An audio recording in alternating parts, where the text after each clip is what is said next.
அன்பார்ந்த பெரியவர்களே, தாய்மார்களே,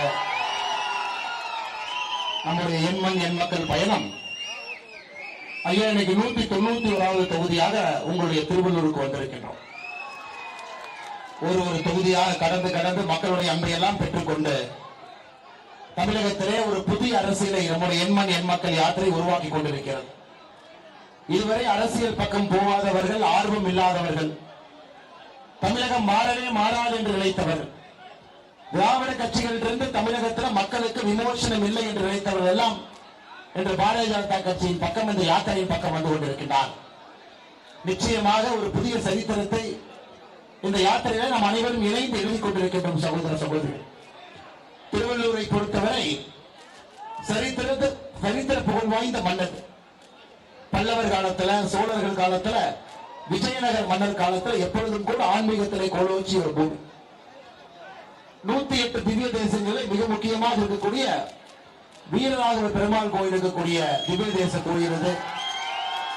இந்த கோவிலுடைய குளக்கரையில நாம் வெள்ளத்தை தண்ணீரிலே கரைத்து நம்முடைய உடலில் இருக்கக்கூடிய எந்த நோயாக இருந்தாலும் கூட இந்த கோவில் வந்து பெருமாளை வழிபட்டால் நிச்சயமாக குணமாகும் என்கின்ற பெரிய நம்பிக்கை தமிழகம் முழுவதுமே பட்டுக்கொட்டியிலிருந்து திருவள்ளூரில் இருக்கக்கூடிய வீரராகவ பெருமாளை தரிசிப்பதற்கு நம்முடைய சகோதர சகோதரிகள் எப்பொழுதும் வந்து கொண்டிருக்கிறார்.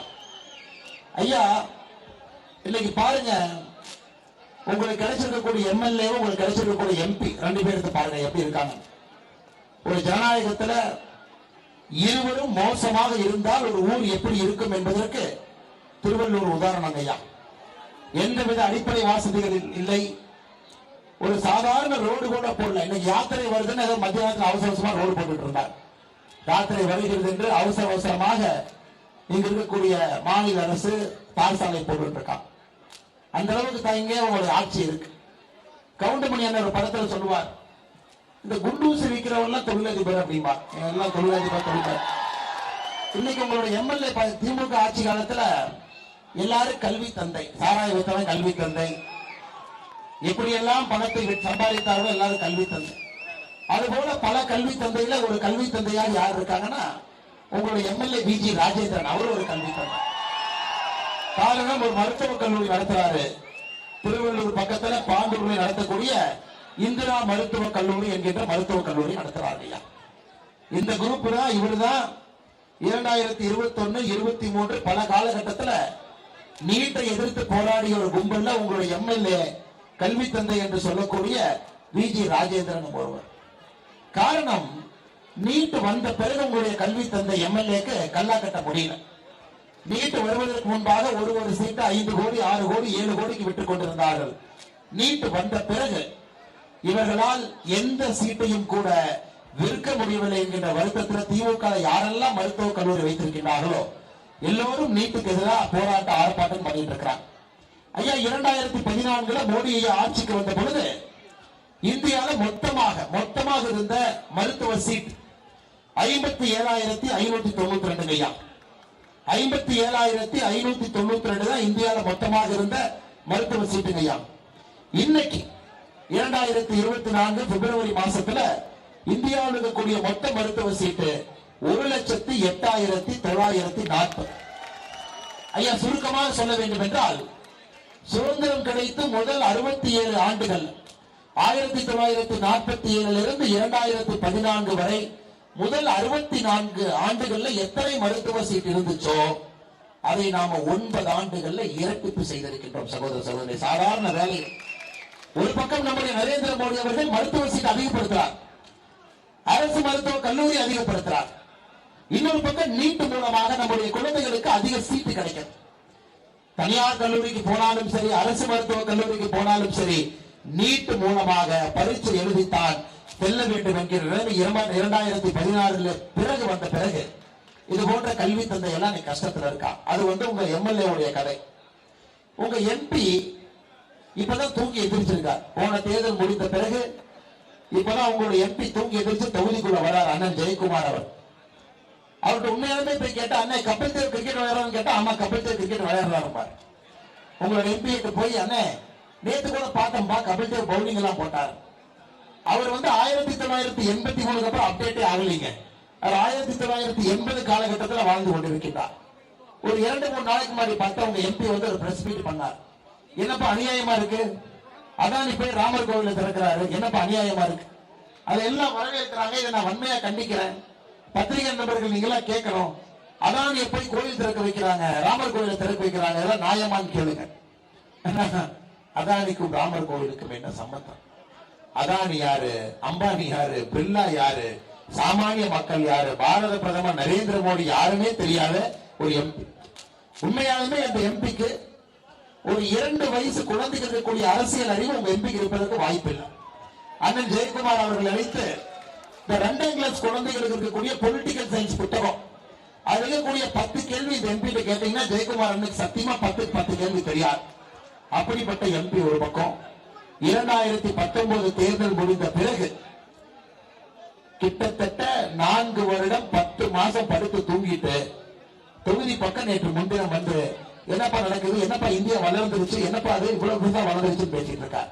ஐயா, உங்களுக்கு கிடைத்த எம்பியும் சரி, உங்களுக்கு கிடைத்த எம்எல்ஏவும் சரி, அவர்களால் எந்தவித பயனும் இல்லாத ஒரு பாராளுமன்றம்னா நம்முடைய திருவள்ளூர் பாராளுமன்றம். எந்த விதமான பயனும் இந்த பாராளுமன்றத்திற்கு எம்பியால ஒரு பைசா பிரயோஜனம் இல்லைங்க.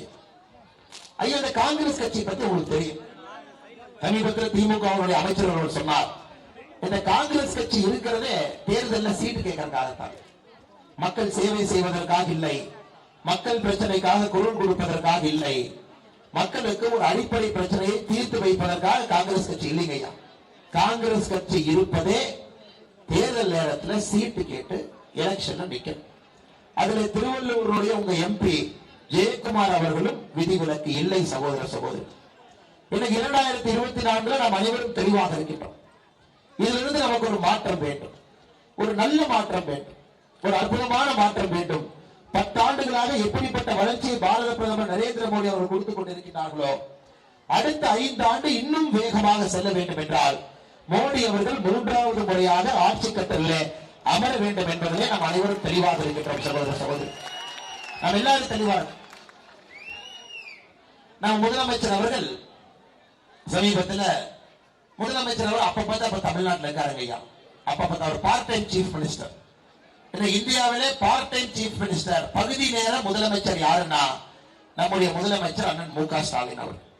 10 நாளா ஸ்பெயினுக்கு போயிட்டு நேற்று காலையில தான் வந்தார். வந்தோடனே பத்திரிகை நண்பர்கள் கேட்கிறார், சம்பந்தம் இல்லாம ஏதோ பேசுறார்.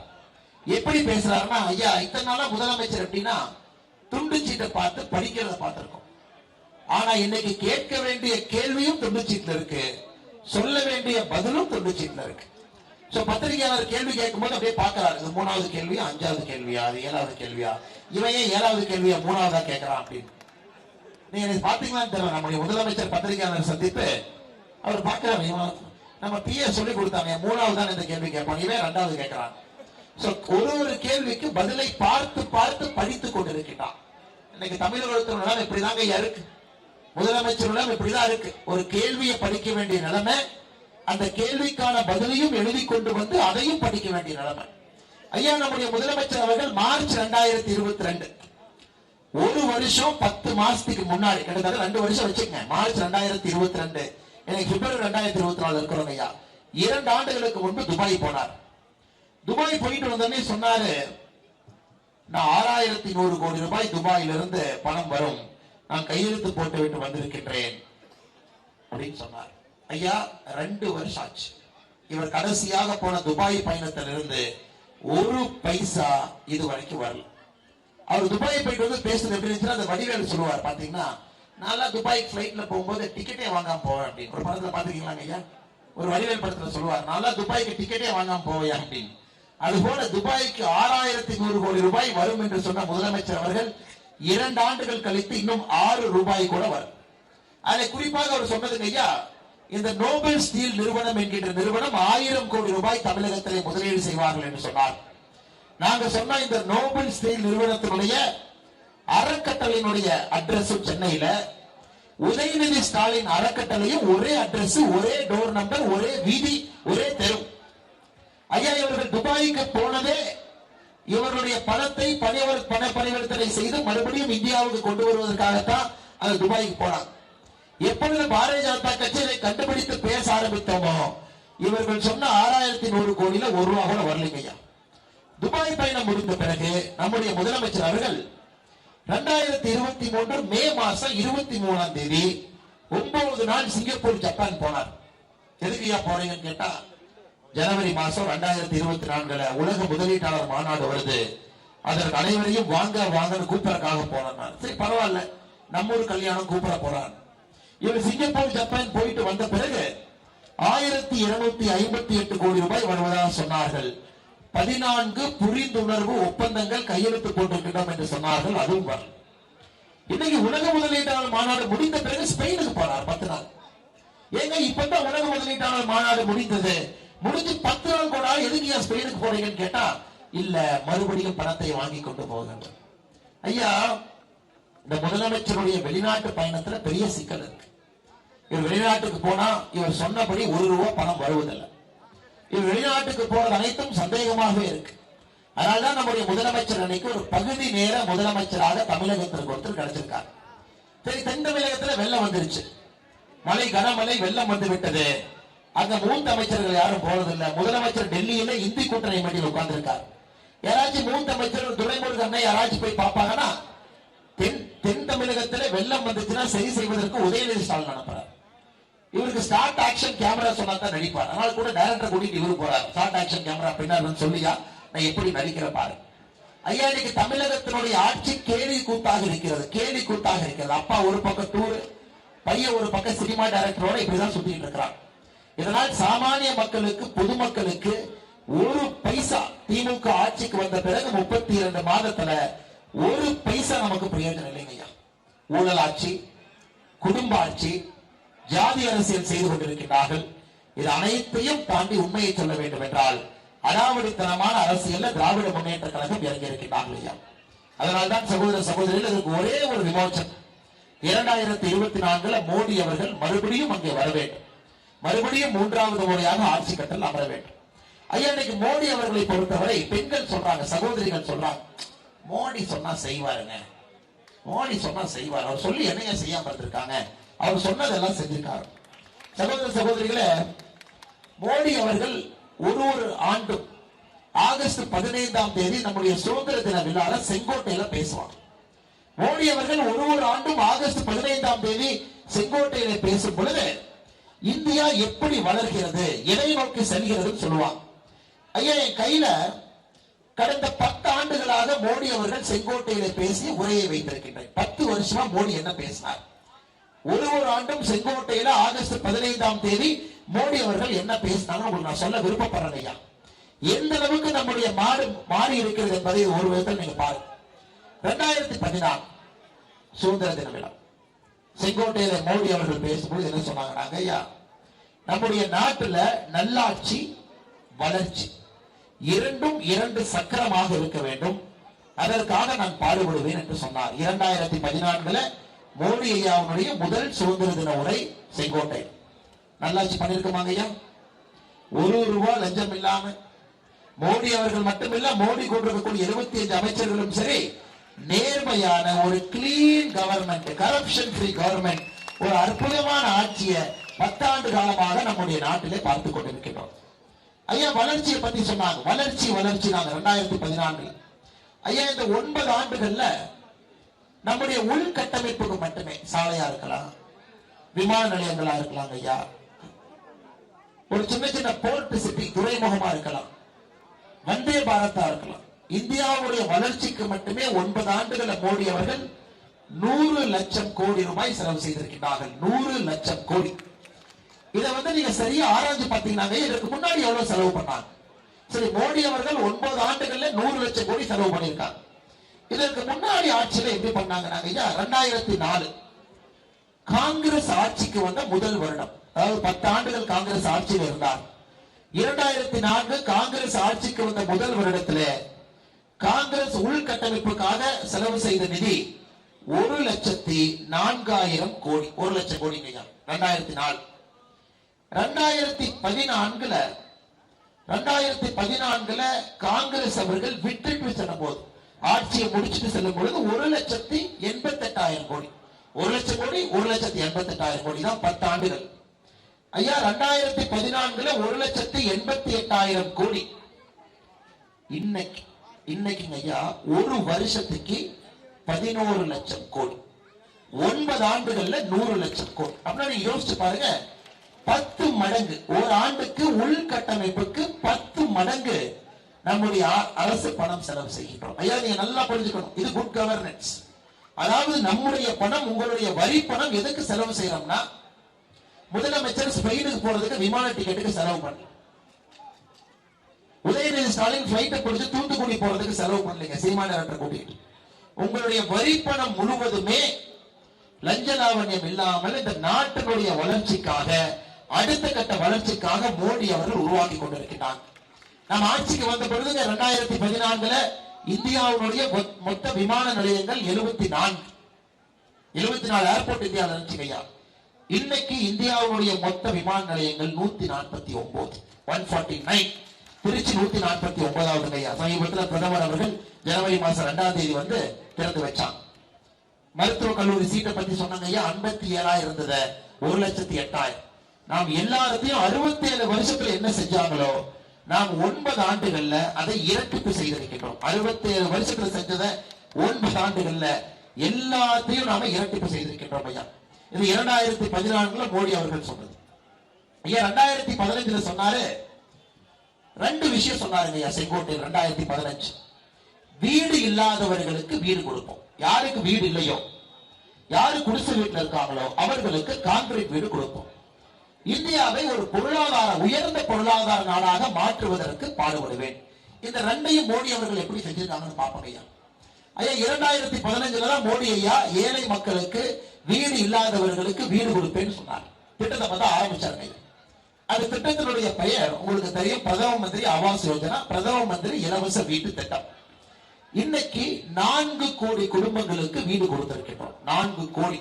2015 இருந்து 9 ஆண்டுகள்ல 4 கோடி குடும்பங்களுக்கு வீடு கொடுத்திருக்கின்றோம். தொடர்ந்துகிட்டே இருக்கு. இன்னும் வீடு இல்லாதவங்க இருக்கா, தொடர்ந்து கொண்டிருக்கிறது. அன்னைக்கு ஆரம்பிச்ச திட்டம் 9 ஆண்டுகள்ல 4 கோடி. அம்மா ஒரு வீடு இல்ல, 2 வீடு இல்ல, 4 கோடி வீடு.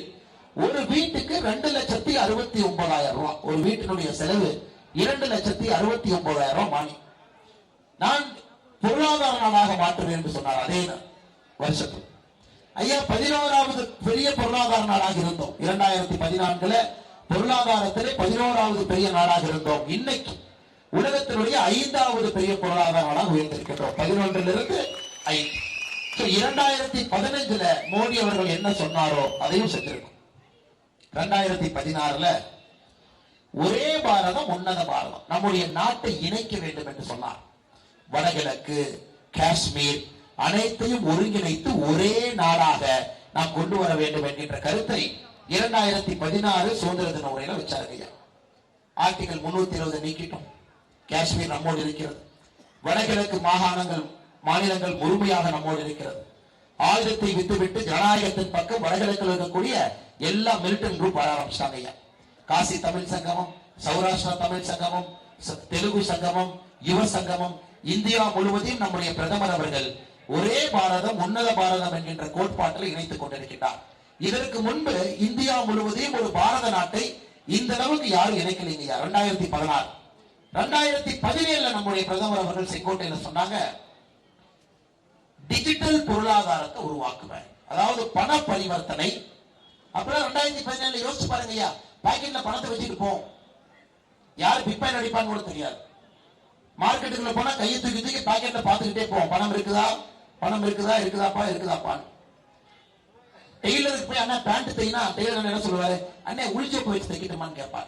கேட்டிருக்காரா? கேட்பாரு. டெய்லர் என்ன கேட்பாரு, அண்ணே உள்ஜோப்பு வச்சு தைக்கட்டுமா? அப்ப உள்ஜோப்புல ஏடிஎம் கார்டு பணம் எல்லாம் வச்சுக்கலாம். பெண்களுக்கு இதை விட கஷ்டம். புடவை கட்டி இருக்கக்கூடிய பெண்களுக்கு இன்னும் கஷ்டம். பணத்தை எங்கே வைப்பது, பர்ஸ்ல வைக்கிறதா, கையில பிடிச்சிட்டு போறதா, மஞ்சள் பையில எடுத்துட்டு போறதா. பிரதமர் அவர்கள் நம்ம நாடு முழுவதுமே டிஜிட்டல் பண பரிவர்த்தனை வரும் என்று சொல்லும் பொழுது சிதம்பரம் ஐயா சிரிச்சார். ஏங்க இந்தியால யாருமே படிக்கல, இங்க எல்லாம் டிஜிட்டல் பண பரிவர்த்தனை கொண்டு வந்தா யாருக்கு என்னங்க தெரியும்? ஐயா போன மாதம் ஜனவரி மாதம் 2024 ஒரே மாதத்துல எத்தனை ரூபாய் டிஜிட்டல் பண பரிவர்த்தனை பண்ணிருப்போம் நீங்க சொல்லுங்க ஐயா. பேடிஎம், கூகுள் பே, பாரத் பே, எத்தனை ரூபாய் டிஜிட்டல் பண பரிவர்த்தனை பண்ணிருப்போம். ஒரு கார்டை வச்சு எத்தனை ரூபாய் பண்ணிருப்போம்? 18 லட்சம் கோடி ரூபாய். இந்திய மக்கள் ஜனவரி 2024 18 லட்சம் கோடி ரூபாய். அப்படின்னாங்கம்மா, உலகத்துல 100 ரூபாய் பண பரிவர்த்தனை பண்றாங்கன்னா நாம் ஒரு நாடு மட்டுமே 46 ரூபாய் பண்ணிருக்கோம். 46% இந்த உலகத்தினுடைய டிஜிட்டல் பண பரிவர்த்தனை இந்தியா செய்து கொண்டிருக்கிறது. இதை 2017 கொண்டு வந்தார். இன்னைக்கு செய்தி காட்டியிருக்காரு. 2018 விவசாயிகளுடைய வருமானத்தை இரட்டிப்பாக்கவும். இன்னைக்கு நீங்க பார்த்திருப்பீங்க, 9 ஆண்டுகள்ல எல்லா விவசாய பொருளுடைய குறைந்தபட்ச ஆதரவு விலையை உயர்த்தியாச்சு. விவசாய பெருமக்களுக்கு கௌரவ நிதியாக வருடத்திற்கு 6000 ரூபாய். தமிழ்நாட்டில் மட்டுமே 46 லட்சம் விவசாயம் 15 தவணையில 2000 ரூபாய் வாங்கிக்கிறாங்க. 30,000 ரூபாய் வங்கி கணக்கு வந்திருக்கு. மண்வள அட்டை, யூரியா சப்சிடி, 45 கிலோ யூரியா மூட்டைங்க 252 ரூபாய். அது மார்க்கெட்ல நம்ம இந்தியா வாங்க ரேட் 3000 ரூபாய். 3000 ரூபாய்க்கு 45 கிலோ யூரியா மூட்டை வாங்கி விவசாய பெருமக்களுக்கு 252 ரூபாய்க்கு மோடி அவங்க கொடுக்கிறார். யூரியா மானியம், சொட்டு நீர் பாசனம் 80% பாசனம், ஆடு மாட்டு லோன்ல இருந்து 60% மானியம். இன்னைக்கு விவசாயத்தினுடைய வருமானம் உண்மையான உயர்ந்திருக்கிறது என்றால் விவசாயிகளுக்கான பாரத பிரதமர் அவர்கள் கொண்டு வந்திருக்கக்கூடிய அனைத்து திட்டங்கள் தான் காரணம் ஐயா. அடுத்து பாருங்க ஐயா, பிரதமர் அவர்கள் சும்மாவே இருக்க மாட்டார். எல்லா வருஷமும் இந்த மாதிரி பெரிய பெரிய திட்டங்கள் சொல்லிக்கிட்டே இருப்பார். பெரிய திட்டம் அதை நோக்கி செயல்படுத்த போய்கிட்டே இருப்பார். பிரதமருடைய கனவு சின்னது இல்லைங்க. பிரதமருடைய கனவு மிகப்பெரிய கனவு. அவர் சின்ன கனவுல அவர் பிடிக்காது. நேத்து சொல்லியிருக்காரு 3 நாளைக்கு முன்னாடி, ஒரு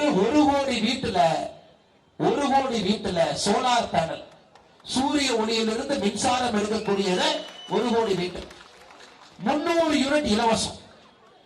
300 யூனிட், அதாவது உங்க வீட்டுல மத்திய அரசுடைய மானியத்தோடு சோலார் பேனல் போட்டீங்கன்னா 300 யூனிட் 1 கோடி வீடுகளுக்கு இந்த பட்ஜெட்ல இருந்து இலவசமா கொடுக்கிறோம். இப்ப பிரதமர் என்ன யோசிக்கிறார் பாருங்க, இன்னும் 10 ஆண்டுகள்ல இந்தியால 100% சோலார் மூலமாகத்தான் நம்முடைய மின்சாரம் வர வேண்டும் என்று திட்டத்தை போட்டார். அடுத்த 10 ஆண்டுகள் யோசிக்கிறார். அடுத்த 10 ஆண்டுகள்ல சோலார் எல்லா பக்கம் வந்தார். எல்லா வீட்டிலுமே சூரிய ஒளி மூலமாக, நல்ல பேட்டரியில ஸ்டோர் பண்ணிக்கலாம், சூரிய ஒளி மூலமாக அந்த வீட்டில் இருக்கக்கூடிய உபகரணங்கள் இயங்க வேண்டும் என்பதற்கு அடி போட்டு 2024 அறிவிச்சிருக்கிறார். ஐயா இந்த மாதிரி நான் பேசிட்டே இருக்கலாங்க ஐயா. 2019 3 பாராளுமன்ற தொகுதிக்கு ஒரு அரசு மருத்துவக் கல்லூரி கண்டிப்பாக உருவாக்குவோம் என்று சொன்னார்கள். அதை உருவாக்கியாச்சு ஐயா. அதாவது 3 பாராளுமன்ற தொகுதி, 3 தொகுதிக்கு ஒரு அரசு மருத்துவக் கல்லூரி. ஐயா நாம் இந்த 9 ஆண்டுகள்ல தமிழகத்திற்கு மட்டுமே நாம் கொடுத்திருக்கக்கூடிய அரசு மருத்துவக் கல்லூரி 15, ஒரே நேரத்தில் 11. சொன்னபடி உங்கள் பாராளுமன்ற தொகுதி திருவள்ளூருக்கு ஒரு மருத்துவக் கல்லூரி கொடுத்தோம். இதாங்க மோடி கேரண்டி. சொன்னா செஞ்சிருவார். மோடி கேரண்டியை பொறுத்தவரை ஒரு விஷயத்தை சொன்னால் நிச்சயமாக செய்வார்.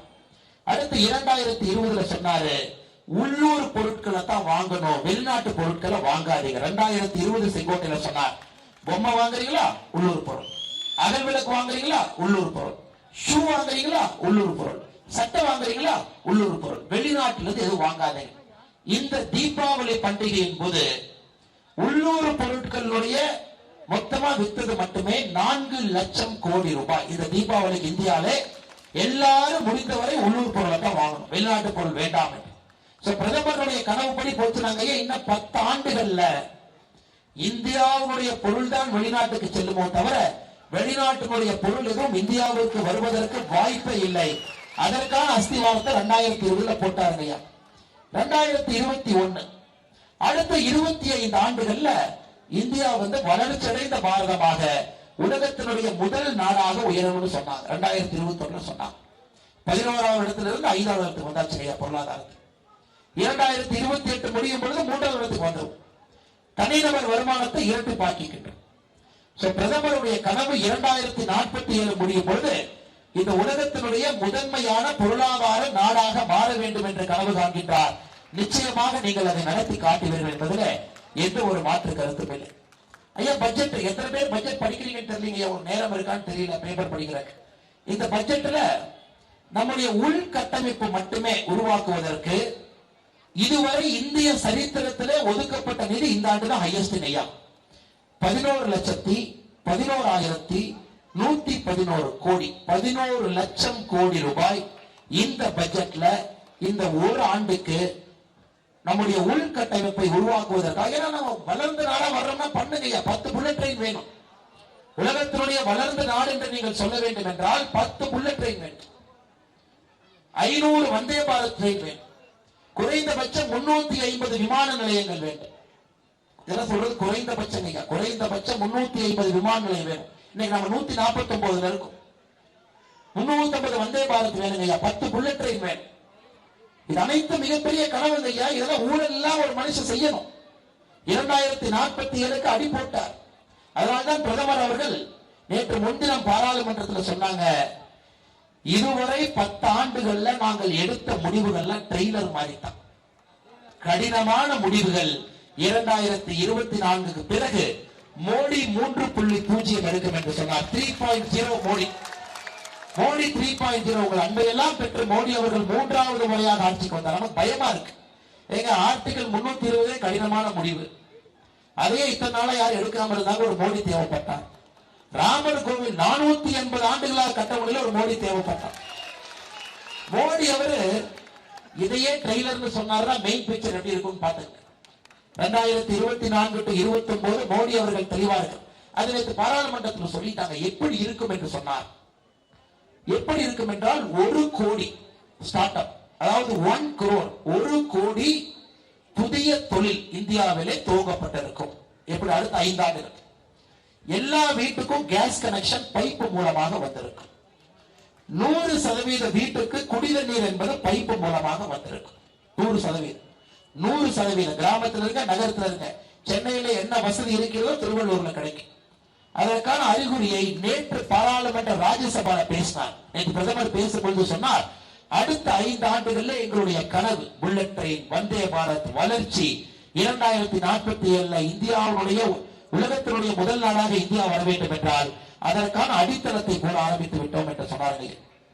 ஐயா 2023 22 சொன்னாரு, பெண்களுடைய முன்னேற்றத்திற்காக நான் பாடுபடுவேன் என்று சொன்னார். பெண்களுடைய முன்னேற்றத்திற்காக இன்னைக்கு பாருங்க ஐயா, நம்முடைய 9 ஆண்டுகள்ல மகளிர் சுயஉதவி குழு மட்டுமே 7 கோடி, அவங்களுக்கு 7.2 லட்சம் கோடி, அதாவது 7 கோடி மகளிர் சுயஉதவி குழுவுக்கு 7.2 லட்சம் கோடி ரூபாய் கடனுதவி கொடுத்திருக்கோம். முத்ரா கடன் திட்டம் 28 லட்சம் கோடியில 65% பெண்களுக்கு கொடுத்திருக்கோம். 33% அரசியல் அதிகாரம் பெண்களுக்கு தயாராக இருக்கிறது.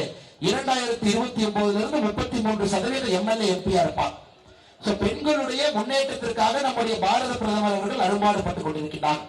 ஐயா சுருக்கமாக சொல்ல வேண்டும் என்றால் 2019 தேர்தல் அறிக்கையில நாம் 295 தேர்தல் வாக்குறுதி கொடுத்திருந்தோம். 295 2019. ஒரு வாரத்திற்கு முன்பு உட்கார்ந்து பார்த்தேன் ஐயா, 295 எடுத்து பார்த்தேன், எவ்வளவு நம்ம நிறைவேற்றி இருக்கிறோம் அப்படின்னு. அதான் ஒரு 3 நாளைக்கு முன்பு நான் பேசினேங்க ஐயா யாத்திரை. 295க்கு 295 நிறைவேற்றிட்டோம். நான் திமுக காரங்களுக்கு சொன்னேன், இங்க பாருங்க, நீங்க மோடி மேல குற்றச்சாட்டு வைக்கிறீங்க.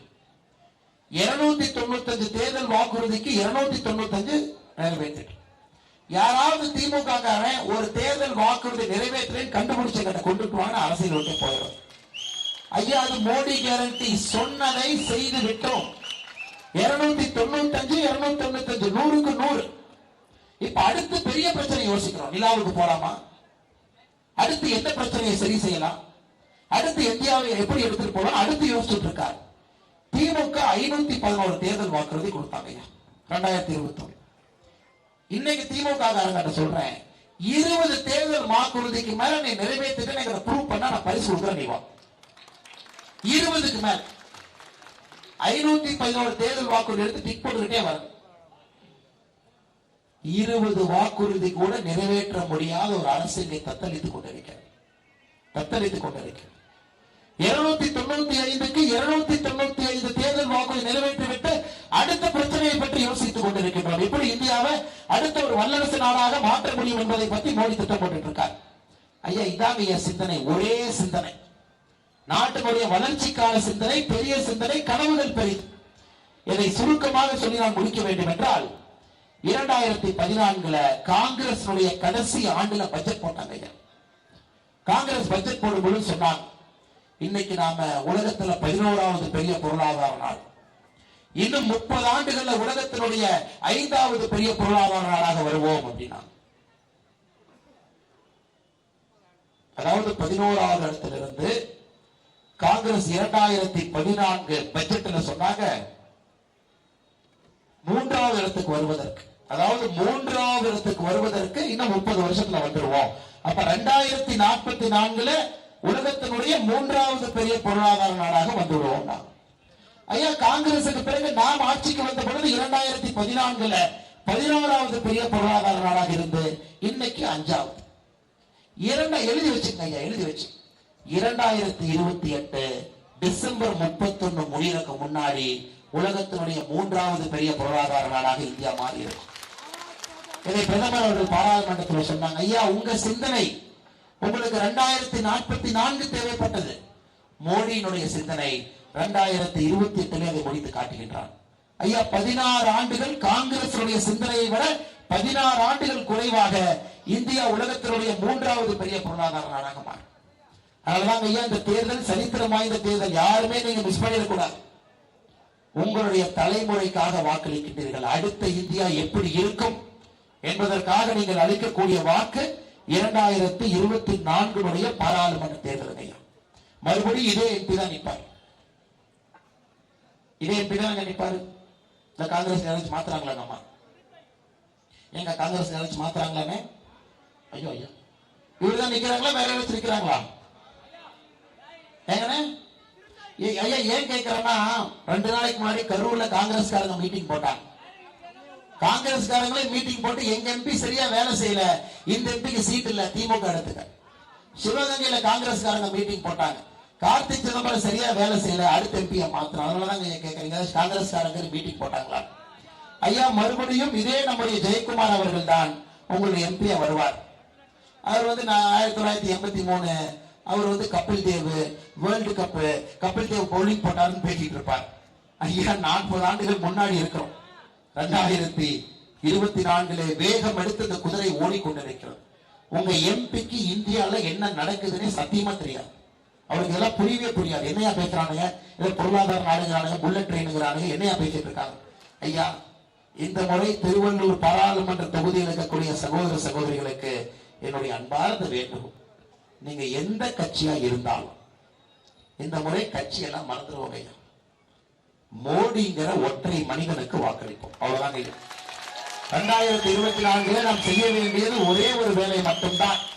எல்லாத்தையும் மறந்துட்டு மோடியை நம்பி, மோடி கேரண்டி. அண்ணாமலை என்ன சொல்லியிருக்காரு, 295 பண்ணிட்டாராம்பா.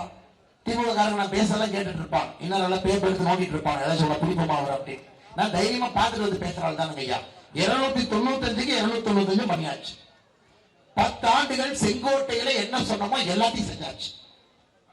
அடுத்து நம்முடைய தேர்தல் வாக்குறுதி 2024 தேர்தலுக்கு என்ன சொல்ல போகின்றோமோ அதையும் செய்வோம். அது எந்த மாற்று கருத்து இல்லைங்க ஐயா. இதை செய்யக்கூடிய ஒரே ஒரு கட்சி, ஒரே ஒரு தலைவர் நம்முடைய பாரத பிரதமர் நரேந்திர மோடி அவர்கள். ஆனால் நிச்சயமாக நீங்கள் திருவள்ளூர் பாராளுமன்ற தொகுதியில இப்ப நீங்க கேட்கறாங்க, வேட்பாளர் சொல்லிட்டு போங்க, வேட்பாளர் சொல்லிட்டு போங்க. ஐயா, சென்னை சூப்பர் கிங்ஸ்ல தோனி இருந்தா யார் இருந்தாலும் மேட்ச் ஜெயிச்சிருவார். அது ஓபனிங் பேட்ஸ்மேன் அடிக்கலாம், தோனி அடிப்பார் 7வது பேட்ஸ்மேன். அது ஒரு ஓவர்ல சாத்துவார். நமக்கு ஐயா பேட்ஸ்மேன் பேரெல்லாம் முக்கியம் இல்லை. சென்னை சூப்பர் கிங்ஸ்க்கு தோனி மாதிரி இன்னைக்கு உங்களுக்கு யார் வேட்பாளராக நின்றாலும் அவருடைய பெயர் நரேந்திர மோடி தான். அந்த வேட்பாளர் நரேந்திர மோடிக்கு வேலை செய்வார், நரேந்திர மோடி அவர்கள் உங்களுக்கு வேலை செய்வார். அதான் ஐயா, நம்ம வேட்பாளருக்கு மோடி கடிவாளம் போட்டு எழுதி பிடிச்சுக்குவார். எங்க எம்பிக்கு வேலை செஞ்சியா, தொகுதிக்கு போனியா, மக்களை பார்த்தியா, அதெல்லாம் மோடி பார்த்துக்குவார். அந்த செக்கிங் எல்லாம் நீங்க பண்ணாதீங்க, எல்லாம் மோடி ஐயா பார்த்துக்குவார். நீங்க நிம்மதியா ஓட்டு போட்டு இருந்தா போதும். ஆனால் நீங்கள் யாருக்கு ஓட்டு போட்டாலும் பாரதிய ஜனதா கட்சி தேசிய ஜனநாயக கூட்டணி சார்பாக உங்களுடைய வாக்கு மோடி அவர்களுக்காக நீங்கள் வாக்களிக்கிறீர்கள். நிச்சயமாக அந்த நம்பிக்கை பொய்த்து போகாது. உங்களோடு மோடி அவர்கள் எப்பொழுதும் இருப்பார்கள் என்கின்ற நம்பிக்கை உங்களுக்கு அளித்து வாய்ப்பு கொடுத்த அந்த மாவட்டத்தினுடைய எல்லா தலைவர்களுக்கும், குறிப்பாக இந்த எழுச்சி மிகுந்த யாத்திரை திருவள்ளூரில் மிகச் சிறப்பாக நடந்து கொண்டிருக்கிறது. அதன் காரணமாக இருக்கக்கூடிய இந்த மாவட்டத்தினுடைய தலைவர் ராஜசிம்ம மகேந்திரா என்கின்ற அஸ்வின். பாருங்க, 2 பேர் வச்சிருக்காங்க. ஊரு பேரு ஆள் 2 பேர் 2ங்கிற மாதிரி நம்முடைய மிக ஆற்றல் மிகுந்த மாவட்ட தலைவர் அவர்கள் அஸ்வின் அவர்கள் இங்க இருக்கின்றார்கள். அவர் நன்றியை தெரிவித்து மேடையில் இருக்கக்கூடிய எல்லா நம்முடைய மூத்த தலைவர்கள், குறிப்பாக இந்த விழுப்புரம் மாவட்டத்தினுடைய பெருங்கோட்ட பொறுப்பாளர், மாநிலத்தினுடைய செயலாளர், மிக கடுமையாக இங்க பாரதிய ஜனதா கட்சி வருவதற்கு பாடுபடக்கூடிய அருமை சகோதரர் வினோத் பி செல்வம் அவர்களுக்கு நன்றிகளை தெரிவித்து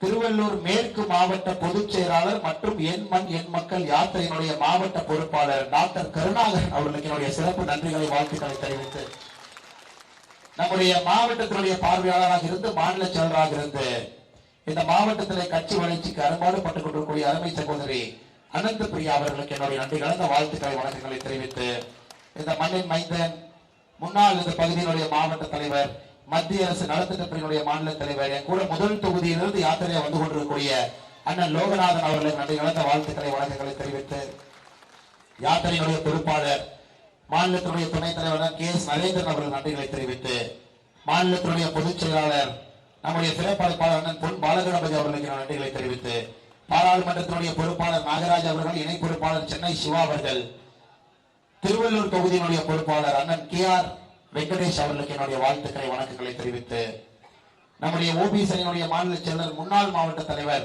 மிக கடுமையாக பாடுபடக்கூடிய அருமை சகோதரர் ராஜ்குமார் அவர்களுக்கு என்னுடைய வாழ்த்துக்களை வணக்கங்களை தெரிவித்து மாநில செயற்குழு உறுப்பினர் அருண் சுப்பிரமணியம் அவர்கள், மாநில பட்டியலினுடைய செயற்குழு உறுப்பினர் பொன் வெங்கடேஷ் அவர்கள், மாவட்ட செயலாளர்கள் பாலாஜி பன்னீர்செல்வம் அவர்கள், ரமேஷ்குமார் அவர்கள், மாவட்ட துணைத் தலைவர்கள் சண்முகம் கௌசல்யா சரவணன் அவர்கள், மேடையின் மீது இருக்கக்கூடிய எல்லா தலைவர்களுக்கும் இந்த நேரத்தில் என்னுடைய வாழ்த்துக்களை வணக்கங்களை தெரிவித்து நம்முடைய இளைஞரணி மாவட்ட தலைவர் டில்லி பாபா அவர்கள் மிக கடுமையாக உழைத்திருந்தார்கள் அந்த யாத்திரை வெற்றிகரமாக நடப்பதற்கு. நம்முடைய வேறு வேறு அணிப்பிரிவினுடைய மாவட்ட தலைவர்கள் லட்சுமிகாந்தன், சுபாஷ், பொன்முடி, சுரேந்தர், சீதாராமன், குமார், ராமநாதன், ரமேஷ்குமார், புவனேஸ்வர் அவர்கள் நன்றிகளை வாழ்த்துக்களை தெரிவித்து நம்முடைய இரும்பு மனிதர்களாக இருக்கக்கூடிய நம்முடைய ஒன்றிய தலைவர்கள் மிக கடுமையாக பாடுபட்டுக் கொண்டிருக்கின்றார்கள். சதீஷ்குமார், ரவிக்குமார், பழனி, சுரேஷ், பாண்டரன் அனைவருக்கும் இந்த நேரத்தில் நன்றி கலந்த வாழ்த்துக்களை வணக்கங்களை தெரிவித்துக் கொள்கின்றேன். மிக முக்கியமாக இந்த யாத்திரையில பங்கெடுத்துக் கொண்டிருக்கூடிய எல்லா சகோதர சகோதரிகள், ஒரு மாற்றம் வேண்டும், ஒரு புதிய அரசியல் சரித்திரம் படைக்கப்பட வேண்டும் என்று நினைத்து இந்த யாத்திரையில வந்து கொண்டிருக்கின்றீர்கள். உங்கள் அனைவருக்கும் இந்த நேரத்தில் மறுபடியும் என்னுடைய நன்றி கலந்த வாழ்த்துக்களை